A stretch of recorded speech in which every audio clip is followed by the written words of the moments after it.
നമസ്കാരം. ചീക്കോട് മൂഴിക്കൽ വലിയ തോടിൻ്റെ ദുരവസ്ഥയാണ് ഈ കാണുന്നത്.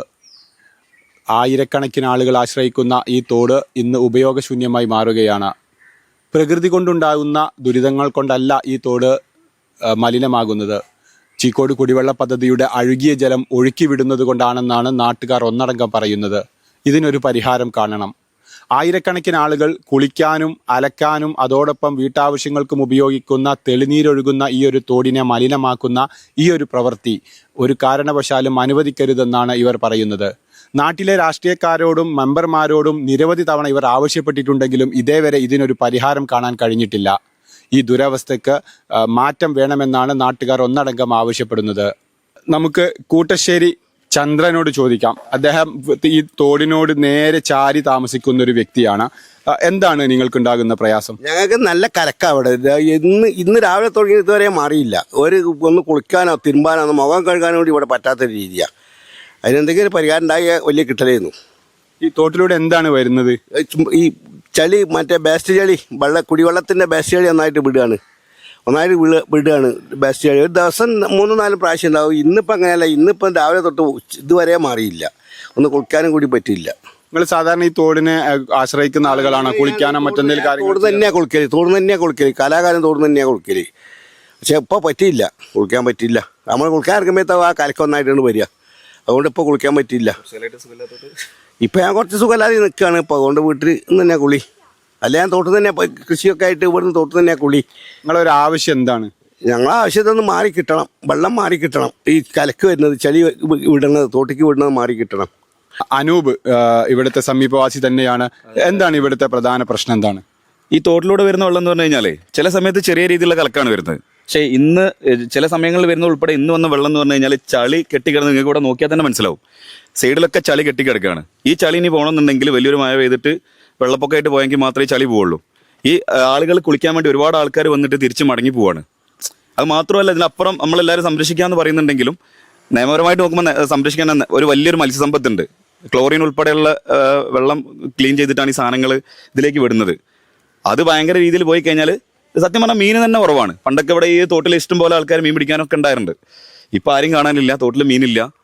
അങ്ങനത്തെ കാര്യങ്ങൾ വലിയ പ്രശ്നമാണ്, വലിയ ബുദ്ധിമുട്ടാണ്. നമ്മളിപ്പോൾ പല രീതിയിൽ ഇപ്പം ഇന്ന് നിങ്ങളിപ്പം ഇവിടെ വരുന്നതിൻ്റെ മുന്നേ തന്നെ നമ്മളെ വീട്ടിലൊരാൾ വന്ന സമയത്ത് ഒരു രാഷ്ട്രീയക്കാരനാണ്. അവരോട് കാര്യം പറഞ്ഞ സമയത്ത് പഞ്ചായത്തിൻ്റെ അടുത്ത് പറയണമെന്ന് പറഞ്ഞു.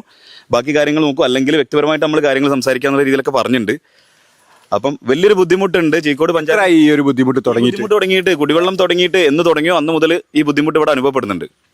ഒരുപാട് കാലമായിട്ട് ഈ സാധനം അനുഭവപ്പെടുന്നുണ്ട്. എന്തായാലും തീർച്ചയായിട്ടും ഇതിനൊരു പരിഹാരം എന്തായാലും തീർച്ചയായിട്ടും വേണം. കാരണം എന്ന് പറഞ്ഞു കഴിഞ്ഞാൽ ഒന്ന് മത്സ്യസമ്പത്ത്, അതിലപ്പുറം ഇവിടെ വരുന്ന ഈ തോടിന്റെ കരയിലുള്ള വീട്ടുകാരൊക്കെ ഈ ദുർഗന്ധം വമിച്ചുകൊണ്ട് നിൽക്കേണ്ട ഒരു അവസ്ഥയാണോ നിലവിലുള്ളത്? തീർച്ചയായിട്ടും. കാരണം ഇന്ന് വന്നിട്ടുള്ളതെന്ന് പറഞ്ഞാൽ അത്രയും നോക്കിയാൽ തന്നെ മനസ്സിലാവും. ചളി കെട്ടിക്കിടന്നിട്ട് കാര്യങ്ങളായിട്ട് ഇനിയിപ്പോൾ ഈ ചളി പോകില്ല. ഇന്നിപ്പോൾ ഇനി ഒരു 4-5 ദിവസം ഒരാഴ്ചക്ക് കുളിക്കാൻ പറ്റാത്ത അവസ്ഥയാണ്. പിന്നെ അത്രയും വീട്ടിൽ ഈ ഒരു സമയം എന്ന് പറഞ്ഞാൽ മഴക്കാലം കഴിഞ്ഞ് ഇതിലേക്ക് പോവാണ്. വേനൽക്കാലത്തേക്ക് വെള്ളം വളരെ കുറവാണ്. കുറച്ച് കഴിഞ്ഞാൽ ആളുകൾ ആശ്രയിക്കുന്നത് തന്നെയാണ്. അത് വലിയൊരു ബുദ്ധിമുട്ട് തന്നെയാണ്. അതിന്റെ പ്രധാനപ്പെട്ട അധികാരികൾ എന്താണോ ചെയ്യേണ്ടത് ചെയ്തിട്ട് ഇതൊരു മാറ്റം വരണം എന്നാണ് ഞങ്ങൾക്ക് പറയാനുള്ളത്. ശക്തമായ ഒരു ദുർഗന്ധവും അതോടൊപ്പം ചളിയും നിറഞ്ഞ തോടായി മാറുകയാണ്. ഇതിന് പരിഹാരം കാണണമെന്നാണ് നാട്ടുകാർ ആവശ്യപ്പെടുന്നത്. അടുത്തതായി നമ്മോട് പ്രതികരിക്കുന്നത് കൂട്ടശ്ശേരി ലക്ഷ്മിയാണ്. ഈ ഒരു തോട്ടിലെ ഈ ചളിവെള്ളം എന്താണ് ഇതിന്റെ പ്രശ്നം? തോട്ട് കൂടെ ചളിവെള്ളം എങ്ങനെ വരികയാണ്. ഞങ്ങൾ തിരുമ്പാൻ ചെല്ലുമ്പോൾ എപ്പോഴും കലക്കാണ്. ഭയങ്കര ബുദ്ധിമുട്ടുണ്ട്. ടാങ്ക് കഴുകി വിടുന്ന വെള്ളമാണെന്നാണ് അവർ പറയുന്നത്. എന്ത് ടാങ്കിൻ്റെ? വെള്ള ടാങ്കിൻ്റെ. അതാണ് കുറേ നേരം ഉണ്ടാവും. നിങ്ങൾ ഈ തോട്ടിലെ തിരുമ്പലും മറ്റു കാര്യങ്ങളൊക്കെ ചെയ്യുന്ന ആളുകളാണോ നിങ്ങൾ? ആ, ഞങ്ങൾ തിരുമ്പലുണ്ട്. പിന്നെ കുറേ ആൾക്കാരൊക്കെ കുളിക്കലുണ്ട്. ഞാൻ തിരുമ്പലേ ഉള്ളൂ. അപ്പോൾ അതിനൊന്നും പിന്നീട് കഴിയാത്ത അവസ്ഥയാണല്ലേ ഈ കലക്കവെള്ളം വരുന്നത്? അതുകൊണ്ടൊന്നും കഴിയില്ല. ഇടയ്ക്ക് ഇങ്ങനെ വരികയാണ് വെള്ളം, കലക്ക് വെള്ളം. ഇന്ന് മുഴുവൻ കലക്ക് വെള്ളമാണ്. അതിൽ ഒരു ദുർഗന്ധം പോലെ ഉണ്ടോ? സ്മെല്ല് വരുന്നുണ്ടോ? ആ, എല്ലാം കൊണ്ട് ഇങ്ങനെ കലങ്ങിയ വെള്ളമാണ് വരുന്നത്. എന്താണ് നിങ്ങളുടെ ഒരു ആവശ്യം? എന്താണ് ശരിക്കും ആവശ്യം? അത് എപ്പോഴെങ്കിലും ഒരു സമയത്താക്കണം. എപ്പോഴും വിട്ടിട്ട് ഞങ്ങൾ ബുദ്ധിമുട്ടാണ് തിരുമ്പാൻ ചെല്ലുമ്പോൾ. ഇപ്പോൾ കലക്ക് ഒരു ദിവസം എപ്പോഴെങ്കിലും ഒരു നേരം ആണെങ്കിൽ ഞങ്ങൾ ബുദ്ധിമുട്ടില്ല. ഇത് പല സമയത്ത് വിടുകയാണ്. അതാണ് ബുദ്ധിമുട്ട്. ഈ പ്രദേശത്തുള്ള ഒരുപാട് ആളുകൾ അത് കുളിക്കാനൊക്കെ ഉപയോഗിക്കുന്ന തോടാണത്. കുളിക്കലുണ്ട്. തിരുമ്പാനാണ് അധികം വരിക. കുളിക്കൽ ചിലപ്പോൾ ഉള്ളൂ. എന്നാലും അലക്കാൻ വരലുണ്ട്. അടുത്തതായി നമ്മോട് പ്രതികരിക്കുന്നത് മേനോൻ മാഷാണ്. മാഷ, ഈ ഒരു തോടിന്റെ ഇപ്പോഴത്തെ ഒരു അവസ്ഥ എന്താണ്? നിങ്ങളൊരു ഈ ചെളി വന്നു കഴിയുമ്പോഴത്തേക്കിനും ഞങ്ങളുടെ കിണറിനകത്തെല്ലാം ഈ കളറാണ് വരിക. ആ സമയത്ത് ഈ കളർ വരും. പിന്നെ കുറെ കഴിയുമ്പോഴത്തേക്കും അത് അവിടെ തന്നെ അടിയുന്നതായിരിക്കും. പക്ഷേ ഞങ്ങൾക്ക് ബുദ്ധിമുട്ടുണ്ട്. അതുകൊണ്ട് എന്തായാലും അതിന് റെമഡി ഒന്നും നമുക്ക് പറഞ്ഞു കൊടുക്കാനില്ലല്ലോ. ഇവർ ഇങ്ങോട്ടെ വിടുകൊള്ളെങ്കിൽ പിന്നെ ഇപ്പം നമുക്കൊന്നും പറയാൻ പറ്റില്ലല്ലോ. ഇത് എവിടെ നിന്നാണ് ഈ വെള്ളം വരുന്നത്? ഇത് ടാങ്ക് അവർ പ്യൂരിഫൈ ചെയ്യുമ്പോൾ ആ വേസ്റ്റ് വെള്ളം ഇങ്ങോട്ട് വിടുന്ന നമ്മുടെ കുടിവെള്ളമില്ലേ, ജപ്പാൻ കുടിവെള്ളം, കുടിവെള്ളം അത് നിങ്ങളുടെ കിണറിനെയും ഇത് ബാധിക്കുന്നുണ്ട്? ബാധിക്കുന്നുണ്ട്. കിണറ്റിലേക്ക് ഇത് വരുന്നുണ്ട് വെള്ളം. അതിപ്പോൾ ഇവിടെ എല്ലാ കിണറ്റിലും ഉണ്ട്. അതൊക്കെ അത് കൂടുതലായിട്ട് അനുഭവപ്പെടുന്നുണ്ട്. കാരണം അത് ഞങ്ങൾ ഇത് കല്ലൊന്നുമില്ല, അടിയിൽ നിന്ന് കെട്ടിക്കേറിയതാ. മണ്ണ് മാത്രമായതുകൊണ്ട് ഇതങ്ങോട്ട് വലിച്ചെടുക്കുന്നുണ്ട്. നിലവിൽ ഈ ചളിവെള്ളം തോടിനെ ആശ്രയിക്കുന്നവർക്ക് മാത്രമല്ല പരിസര പ്രദേശത്തുള്ള ആളുകളുടെ കിണറുകളെ പോലും ബാധിക്കുന്നുണ്ട് എന്നാണ് ഇപ്പോൾ മേനോൻ മാഷി ഇവിടെ സൂചിപ്പിച്ചിട്ടുള്ളത്. കർശന നടപടി ഈ വിഷയത്തിൽ വേണമെന്ന് തന്നെയാണ് ഇവരുടെ എല്ലാവരുടെയും ആവശ്യം. തോടിന്റെ താഴ്ഭാഗത്തേക്ക് വന്നപ്പോൾ അലക്കാൻ വന്ന സ്ത്രീകൾ ഇവിടെയുണ്ട്. അവർ മടങ്ങി പോകാനുള്ള ഒരുക്കത്തിലാണ്. നിങ്ങൾ എന്തിനാണ് വന്നിട്ടുള്ളത്? എന്താണ് ഇപ്പോഴത്തെ തോടിന്റെ ഒരു അവസ്ഥ? തോട്ടിക്ക് തിരുമ്പാ എന്ന് വന്നാലും ഇങ്ങനെയാ, കലക്ക് വെള്ളാണ്. അപ്പം വെള്ളം തെളിയാതെ ഇനിയിപ്പോൾ പെരേ പോയി തിരുമ്പേണ്ടി വരും. ഇങ്ങനെ എന്താ പായാൽ നമ്മൾ ചെയ്യുക? അല്ല, നമുക്ക് വീട്ടിലെല്ലാവർക്കും സൗകര്യം ഇല്ലല്ലോ. അതിനിപ്പോൾ എന്താ ചെയ്യും? നിങ്ങൾ എന്തേലും ഇത് കാട്ടിത്തരുന്ന ഞങ്ങൾക്ക് തിരുമ്പാൻ ഇതായല്ലോ, തിരുമ്പി കുളിക്കണ്ടേ? അതെ, വീട്ടിൽ കുടിവെള്ളവും അതോടൊപ്പം മറ്റ് വെള്ളത്തിന് സൗകര്യമില്ലാത്ത നിരവധി ആയിരക്കണക്കിന് ആളുകൾ ആശ്രയിക്കുന്ന ഒരു തോടാണിത്. ഇങ്ങനെയാണ്, എന്നും ഇങ്ങനെയാ. എല്ലാ ദിവസം എന്ന് പറഞ്ഞാല് നമ്മള് ചില ദിവസം മാത്രം പിന്നെ തെളിവ്, അല്ലാത്ത ദിവസമൊക്കെ ഇപ്പൊ ഇവിടുത്തെ ചേച്ചിയൊക്കെ വന്നെന്നും മടങ്ങിപ്പോലും ഞങ്ങൾ രണ്ടാളും എന്നും ഒപ്പാ വരിക. ഇപ്പൊ ഇന്ന് വന്നപ്പോഴും ഇതാ. ഇനിയിപ്പൊ ഞാൻ വീട്ടിൽ പോകേണ്ടി വരും, കുറേ തീരുമാനമായിട്ട് പോകുന്നതല്ലേ. അല്ല, ഇങ്ങനെ എന്തെങ്കിലും ഒരു മാർഗം ഉണ്ടെങ്കിൽ തിരുമ്പാനൊരു ഇത് വേണം. അല്ലെ ഓൽക്ക് എന്തെങ്കിലും ഒരു കുഴിയോ എന്തെങ്കിലും ഉണ്ടാക്കിയിട്ട് ഈ കലക്ക് വെള്ളം ആക്കിക്കോട്ടെ അല്ലേ? വെള്ളം ശുദ്ധീകരിച്ച് തോട്ടിലേക്ക് അയക്കാം. ശുദ്ധീകരിച്ചിട്ട് എങ്ങനെയായാലും തെളിവുണ്ടായാൽ മതി, നമുക്ക് തിരുമ്പാനുള്ള സംവിധാനം ഉണ്ടായാൽ മതി. രണ്ട് ബക്കറ്റോളം ഉണ്ടല്ലോ. ഇപ്പൊ ഞാൻ കൊണ്ടുപോവുകയല്ലോ ഇപ്പൊ ഞങ്ങള്. ഇപ്പൊ എന്താ കാട്ട്? നിങ്ങൾ എന്തിനാണ് ഇവിടേക്ക് വന്നിരുന്നത്? അലക്കാനാണോ അല്ലെ കുളിക്കാനാണോ? എന്തിനാണ് വന്നിരുന്നത്? രണ്ടുണ്ട്. കൊളമ്പലം മണ്ണാറക്കൽ ഭാഗത്തെ ഒരു അവസ്ഥയാണ്. സെയിം മുകളിൽ പറഞ്ഞതുപോലെ തന്നെ വളരെ കലങ്ങിയ രീതിയിലുള്ള തോട് ഒഴുകുകയാണ്. ഇവിടെ കുളിക്കടവടക്കമുള്ള സൗകര്യങ്ങളൊക്കെ അവിടെ ഒരുക്കിയിട്ടുണ്ട്. പക്ഷെ ഇതൊന്നും ഉപയോഗിക്കാൻ കഴിയാത്തൊരവസ്ഥയാണുള്ളത്. എന്താണ് ഇവിടുത്തെ ഒരു പ്രശ്നം? ഇവിടുത്തെ പ്രശ്നം എന്ന് പറഞ്ഞാൽ ഈ കുടിവെള്ളം പദ്ധതി ഉണ്ട് ഇവിടെ. അവിടെ നിന്നാണ് ഈ വെള്ളം കലക്കി വിടുന്നത്. ആ 24 മണിക്കൂർ എന്ന് പറഞ്ഞ മാതിരി 12 മണിക്കൂർ തന്നെ പരിപാടി. രാത്രി ആയാലും പകലായാലും ഒക്കെ അത് വലിയൊരു ക്ഷീണം വരുന്നുണ്ട് ഇവിടെ. കാരണം ഇപ്പം ഇന്ന് രാവിലെ കലക്കി വിട്ടതാ. എത്ര ആൾക്കാർ ഇപ്പോൾ കുളിക്കാൻ വന്നിട്ട് കയറിപ്പോയിട്ടുണ്ട്. അത് വലിയൊരു വിഷയം തന്നെയാണ്. പിന്നെ മെമ്പർ അടക്കം വിളിച്ച് പറഞ്ഞതാണ് അവളോട്. സോല അനുസരിച്ചിട്ടില്ല. ഇവിടെ ഈ ഭാഗത്തുള്ള ആളുകൾക്ക് ആശ്രയിക്കുന്ന ഒരു തോടാണോ ആണിത്? ഇതന്നെ ഉള്ളൂ കുളിക്കടവ്. എന്താണ് ചേച്ചി നിങ്ങളുടെ പ്രശ്നം? എന്താണ് ഇവിടെ? വെള്ളം ഇങ്ങനെ കലങ്ങിയിട്ട് കുളിക്കാൻ പറ്റണില്ല. അത് തന്നെ. എന്തിനൊക്കെയാണ് നിങ്ങൾ ഈ തോടിനെ ആശ്രയിക്കുന്നത്? ഞങ്ങൾ കുളിക്കാനും തിരുമ്പാനും തന്നെ തോടിനെ ആശ്രയിക്കുന്നുള്ളൂ. പിന്നെ വെള്ളം ഈ വെള്ളം നിങ്ങൾ കിണറിലേക്കും ബാധിക്കുന്നുണ്ടോ?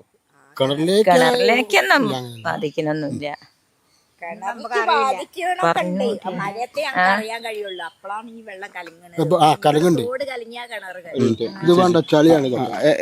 നിങ്ങൾക്ക് എന്താ പറയാനുള്ളത് ചേച്ചി? അപ്പൊ ഈ തോട് കലങ്ങുക, അപ്പൊ കിണറിക്ക് ബാധിക്കുന്നു കാണണം. ഈ വേനലാവുമ്പോ അപ്പൊ അത് അത്ര ശ്രദ്ധയിൽ പെടൂല്ല നമ്മക്ക് ഇല്ലേ. തോട് കലങ്ങിയ വർഷത്ത് കിണറും കലങ്ങുന്നുണ്ട്. അപ്പൊ ഞങ്ങൾ വിചാരിക്കും തോടിലെ കരുവാണല്ലോ ഇത് എന്ന് വിചാരിക്കും. അപ്പൊ ഇനിയിപ്പോ വേനൽക്ക് ഇപ്പൊ അത് അങ്ങനെ നമുക്ക് ശ്രദ്ധിക്കാൻ കഴിയൂലല്ലോ. വെള്ളം കലങ്ങി ഇങ്ങനെ വെക്കുമ്പോ ആവൂലല്ലോ. ഇത് ഏത് സമയവും വെള്ളം കലങ്ങിക്കൊണ്ട് തന്നെയാണ്. ഞങ്ങൾക്ക് കുളിക്കാനൊന്നും ഞാൻ അപ്പോൾ 3-4 പ്രാവശ്യം ഇവിടെ വന്ന് പോയതാ. കുളിക്കാൻ തിരുമ്പാളമൊക്കെ കൊണ്ടുപോയിട്ട് ഇപ്പോൾ രാവിലെ വീട്ടിൽ നിന്ന് കുളി കഴിഞ്ഞ് തിരുമ്പാളതൊക്കെ ഉണ്ട്. ഈ ഭാഗത്തുള്ള ആൾക്കാരൊക്കെ ഇതൊന്നും തന്നെയാണ് കുളിക്കലും ഒക്കെ. കക്കൂസിക്കൊക്കെ കൊണ്ടുപോയി കുടിക്കാൻ മാത്രം ഞങ്ങളിത് ഉപയോഗിക്കില്ല, അല്ലാത്തവരൊക്കെ ഇത് തന്നെയാണ് ഉപയോഗിക്കൽ. അല്ലേ, ഇപ്പോൾ ഇതിൽ ഇവിടെ കുടിവെള്ള ക്ഷാമൊക്കെ ഉള്ള ഏരിയ ആണോ? ജലക്ഷാമമുള്ള ഏരിയ ആണോ? അങ്ങനത്തെ ഇതുവരെ ഉണ്ടായിട്ടില്ല. പക്ഷെ ഇത് കുടിവെള്ള പദ്ധതി ഇവിടെ ചീക്കോട് ഉണ്ട്. അവിടുന്നാണ് ഇത് വരുന്നത്, ഈ വെള്ളം ഒരു കലക്കി വിടുന്നത്. ടാങ്ക് കലക്കി വിടുന്നതാണ്. ഇതിപ്പോ രാവിലെ തുടങ്ങിയാണ്. കണ്ടോ ചളി കണ്ടോ? അതാണ് ഇപ്പോൾ വലിയൊരു വിഷയം വരുന്നത്. ഓരോരുത്തരും ഈ ഒരു തോടിനെ ആശ്രയിക്കുന്ന ആയിരക്കണക്കിന് ആളുകൾക്കാണ് ഈ ഒരു കലക്കവെള്ളം തോട്ടിലൂടെ ഒഴുക്കുന്നത് കൊണ്ട് ദുരിതമുണ്ടാകുന്നത്. ഇതിന് പരിഹാരം കാണണമെന്ന് ഇവർ കൂട്ടായി തന്നെ ആവശ്യപ്പെടുകയാണ്. അടുത്തതായി നമ്മോട് ഈ വിഷയത്തിൽ പ്രതികരിക്കുന്നത് സലീം എടവണ്ണപ്പാറയാണ്. ഈ വിഷയത്തെ ന്യൂസ് 10 മുന്നിലേക്ക് കൊണ്ടുവന്ന സലീം എടവണ്ണപ്പാറ, എന്താണ് ഇത് നിങ്ങളുടെ ഇവിടുത്തെ പ്രധാന പ്രശ്നം? പ്രധാന പ്രശ്നം, നൂറുകണക്കിന് വീട്ടുകാരെ ആശ്രയിക്കുന്ന, അവരെ അലക്കുവാനും അതുപോലെ തന്നെ കുളിക്കുവാനും കൃഷിക്കൊക്കെ ആവശ്യമാകുന്ന ഈ വെള്ളം, അതായത് മൂഴിക്കൽ തോട്, നമുക്കറിയാം മുണ്ടക്കൽ വനാന്തരങ്ങൾ, മുണ്ടക്കൽ വനാന്തരങ്ങളിൽ നിന്ന് ഒഴുകി വരുന്ന നല്ല ഒന്നാം തരം തളിനീർ വെള്ളമാണ് ഈ മുഴിക്കൽ തോട്ടിലൂടെ ഒഴുകി വരുന്നത്. ഇത് നമ്മൾ കുടിവെള്ള വാട്ടർ അതോറിറ്റി തന്നെ പറയുന്നുണ്ട്, അവർ തന്നെ പറയുന്നുണ്ട് പിന്നെ കുടിവെള്ളം അമൂല്യമാണ്, അത് പായക്കരുത്. അതേ പറയുന്ന അവർ തന്നെയാണ് ഈ കുടിവെള്ളം അല്ലെങ്കിൽ മനുഷ്യൻ്റെ ആവശ്യങ്ങൾക്ക് ഉപയോഗിക്കുന്ന ഈ വെള്ളം മലിനമാക്കുന്ന അവർ തന്നെയാണ്. ദേവസേന ആദ്യം ആഴ്ചയിൽ ഒരിക്കലായിരുന്നു, ഇപ്പോൾ ദേവസേന ഈ മലിനജലം ഇതിലൂടെ വിട്ടിട്ട് നൂറുകണക്കിന് വീട്ടുകാർക്ക് ഉപയോഗിക്കുന്ന ഈ മലിനജലം ഒന്നിനും ആവശ്യപ്പെടാൻ കഴിയാതെ കൃഷിക്കോ കുളിക്കാനോ അലക്കുവാനോ ഒന്നും ആവശ്യപ്പെടാത്ത രീതിയിൽ എല്ലാ ദിവസവും ഈ മലിനജലം പിന്നെ ഈ തോട്ടിലേക്ക് ഒഴിക്കപ്പെടുന്നത്. ഇത് ചാലിലേക്ക് ചെന്ന് ചാടുന്നത്. ഇനി ഈ വിഷയം ഞാൻ വാട്ടർ അതോറിറ്റി ഓഫീസർമാരോട്, അതുപോലെ തന്നെ പഞ്ചായത്ത് പ്രസിഡന്റ്, അതുപോലെ തന്നെ വൈസ് പ്രസിഡന്റ്, അതുപോലെ തന്നെ MLA അടക്കമുള്ള ആളുകളോട് ഞാൻ ഈ വിഷയം നിരവധി തവണ ഞാൻ ആവശ്യപ്പെട്ടതാണ്. അവരെല്ലാം അത് കൈയൊഴിഞ്ഞെന്ന് മാത്രമല്ല, അത് കേട്ട രീതി പോലും അവർ ചെവി കൊള്ളാത്ത രീതിയിലാണ് അവർ ഒഴിഞ്ഞു മാറിയത്. ഇതിനെതിരെ ശക്തമായിട്ടുള്ള ഇതിന് പരിഹാരം ഉണ്ടായിട്ടില്ലെങ്കിൽ ഞങ്ങൾ ശക്തമായിട്ടുള്ള നടപടികൾ, അതായത് സമരപരിപാടികൾ മുന്നോട്ട് പോകുന്ന കാര്യത്തിൽ യാതൊരു സംശയം വേണ്ട. ആ കാര്യത്തിൽ ഞങ്ങൾ മുന്നോട്ട് പോകുകയും ചെയ്യും. ബന്ധപ്പെട്ട ആളുകൾ, ഇപ്പോൾ ഈ ന്യൂസിൻ്റെ ആളുകൾ MLA-മായിട്ട് ബന്ധപ്പെട്ട് സംസാരിക്കുക. എന്നിട്ട് എന്താ നമ്മളതിന് മറുപടി പറയുന്നത് നോക്കുക. അനുകൂലമല്ലെങ്കിൽ തീർച്ചയായിട്ടും ഞങ്ങൾ ഇതിൻ്റെ സമരങ്ങൾ ഞങ്ങൾ മുന്നോട്ട് പോകും. അതിന് മാത്രം ദുരിതത്തിൽ ഏകദേശം എത്ര കിലോമീറ്റർ ഈ ഒരു കലക്കവെള്ളം പോകുന്നുണ്ട്? ഇത് എന്തെല്ലാം ആവശ്യങ്ങൾക്ക്, ഇപ്പോൾ കുളിക്കാനല്ലാതെ ഇപ്പോൾ താഴ്ഭാഗത്തൊക്കെ അമ്പലത്തിൻ്റെ പല ആവശ്യങ്ങൾക്കും ചടങ്ങുകൾക്ക് പോലും ഈ തോട്ടിൽ നിന്ന് എടുക്കാറുണ്ട് എന്നൊക്കെ കേട്ടിട്ടുണ്ട്. ഏകദേശം ഞാൻ പറഞ്ഞാൽ ചീക്കോട് അടിരപ്പറമ്പ് പോകുന്ന വഴിയിൽ നിന്ന് ഏകദേശം താഴോട്ട് ഇറങ്ങിയിട്ട് ഏകദേശം ചാലിയാർ വരെ ഒരുപാട് വീട്ടുകാർ, ഞങ്ങൾ ഇപ്പം മാട്ടുമൽ ഭാഗമാണ് ഞങ്ങൾ ഇപ്പം ഈ കാര്യമായിട്ട് വന്നിട്ടുള്ളത്. പക്ഷേ ഇതൊന്നുമല്ല, അതിൻ്റെ അപ്പുറത്തേക്ക് താഴെ ഭാഗത്തേക്ക് ഒരുപാട് ആളുകൾ ഈ വെള്ളത്തെ ആശ്രയിക്കുന്നുണ്ട്. ഒരുപാട് ആളുകൾ കിണറിലേക്കാണ് ഈ വെള്ളം പോകുന്നത്. ഇവിടെ കിണറിലേക്ക് വെള്ളം വന്ന അവസ്ഥ അലച്ചൊക്കെ ഞങ്ങളെ കിണറിലേക്ക് വെള്ളം എത്തിയപ്പോൾ പിന്നെ ഈ വെള്ളം എന്തിനു പറ്റുക? കിണറിലെ വെള്ളം നാശമായില്ലേ? ഇതൊക്കെ നിരന്തരമായി ആവശ്യപ്പെട്ടതാണ്.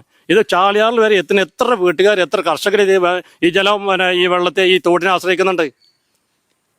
ഓക്കെ, വളരെ കൃത്യമായ ഒരു നിർദ്ദേശം തന്നെയാണ് സലീം എടവണ്ണപ്പാറയടക്കം ഈ നാട്ടുകാരടക്കം ഒന്നിച്ചു പറയുന്നത്. ഈ തോടിനെ ശുദ്ധീകരിക്കണം, ഈ തോടിൽ ഒഴുകേണ്ടത് തെളിനീർ തന്നെയാണെന്നാണ്. ക്യാമറാമാൻ അജീഷിനൊപ്പം ഉമർ അലി ശിഹാബ്, വാഴക്കാട്. വാർത്തകൾ നേരത്തെ അറിയാൻ ഫേസ്ബുക്ക് പേജ് ലൈക്ക് ചെയ്യൂ, ചാനൽ സബ്സ്ക്രൈബ് ചെയ്യൂ.